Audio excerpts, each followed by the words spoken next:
unlace his left boot with one hand while he dug for his cell phone with the other. "What are you doing?" she asked. "You might want to grab your gun now." She blinked, and if he wasn't mistaken, some of the color drained out of her face. "What?" "The gun I gave you back at base. You might need it." "You mean to shoot?" "No." She shook her head. "I'm not shooting anyone. I don't shoot people." Gabe lifted his attention from his boot to stare at her. "You don't shoot people? So what was all that shit about not being a Southern Belle and shooting what you aim at?" "I aim at paper targets. Shooting is a hobby, a sport, something I did for fun with my dad." She waved a trembling hand at the guerrillas. "I'm not like them. I don't kill." "If you don't kill them first, they are sure as hell going to slaughter you without a second thought." "I don't kill," she repeated. "Maybe we can talk to them.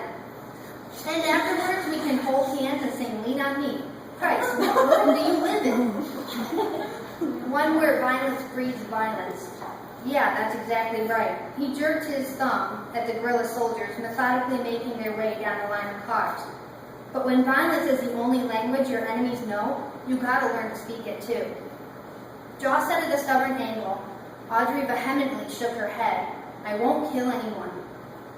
Figures he'd end up in the middle of a raid with a peace-loving, flower-sniffing hippie. "Then make yourself useful and keep watch," he gritted out between his teeth and made sure his phone was on silent mode before sliding it down into his boot. Thank the technological gods for razor-thin phones. With his boot laced, it was all but invisible, and if the guerrillas patted him down, it would go unnoticed.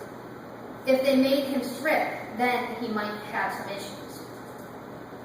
One of the cars up ahead contained a family, and the guerrillas were no gentler with the two little boys than they were with the adults. The kid's mother cried out as one guerrilla shoved the older boy hard enough that he hit his head on a tree stump and went limp. "Oh my God," Audrey whispered. Her hand covered her mouth and shot, even as she reached for the door. "We have to stay here." He caught her arm. "It'll be bad enough for us once they realize we're American." And when they saw that he was armed. But he couldn't hide his firearm in his boot. The SIG was a veritable death sentence for him, and all but useless against all those barricades. It wasn't so unusual for him to be outnumbered and outgunned. For a SEAL, it was just another day in the life, what he was trained for. In theory, he should be able to take 3 or 4 out before they got him. But that wasn't a theory he particularly wanted to test when Audrey's life was at risk too. What would happen to her after they killed him? He shuddered to think.